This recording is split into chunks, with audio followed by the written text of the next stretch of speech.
G'day guys, hope everybody's doing well.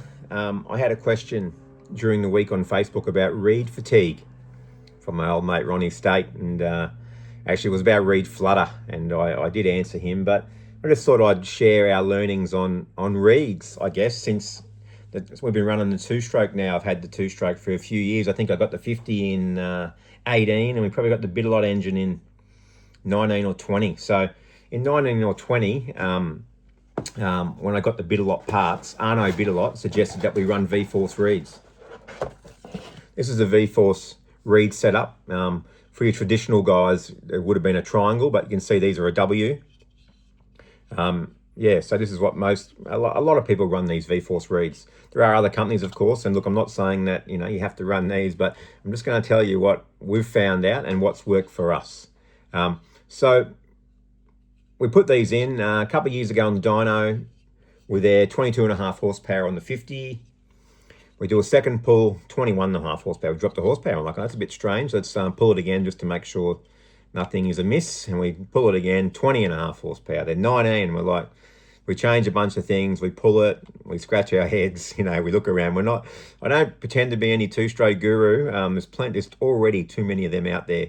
But we had a spare reed block from Moto Tazanari there, and we swapped them out, and straight away back to 22.5 horsepower. So what we learned that day was that we were getting reed flutter, and we think we were getting that because of reed fatigue.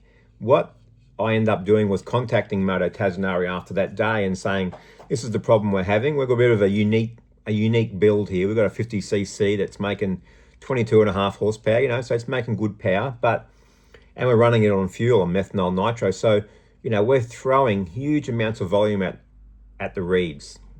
They usually get, if they're on gasoline, which most of them are built for, we're throwing 4 times by volume.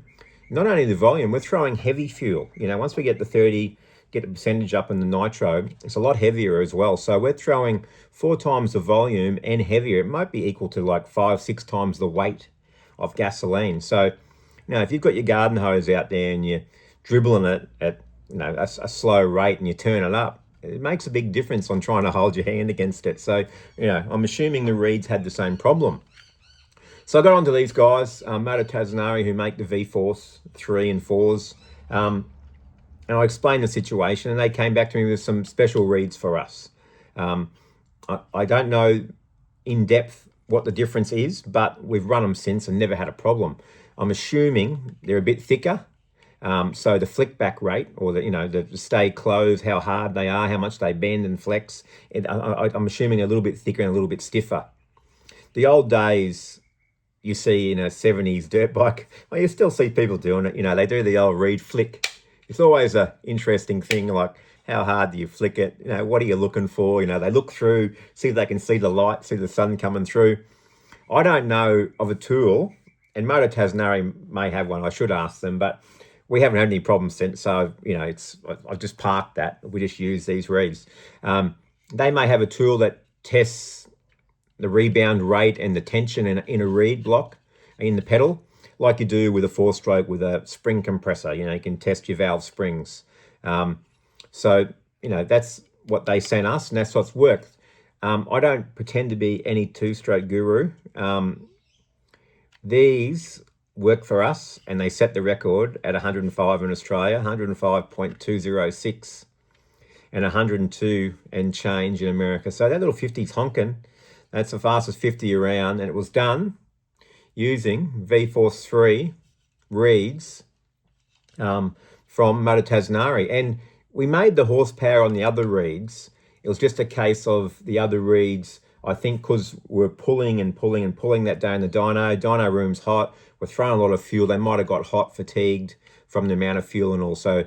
And we've had no problem since we've switched. But what I do is, because we only get to run, like a week or 2 a year, I do have spare set. And you see there's a Bonneville set here, 3 runs from the World Finals, probably okay. So I'll have them as a backup, and I'll put a new set in when I go to Speed Week in Australia or Speed Week in America, because we just can't allow these little things to chance, So, look, we don't do a lot of research across different reed blocks. These guys have worked for us, so we're just stuck with them.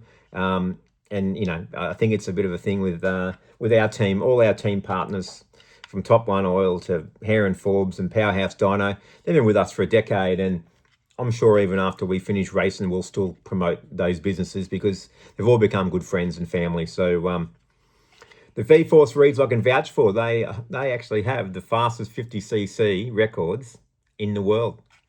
Thanks, guys. Hope that helps. And we'll talk soon. Cheers. See you on the salt.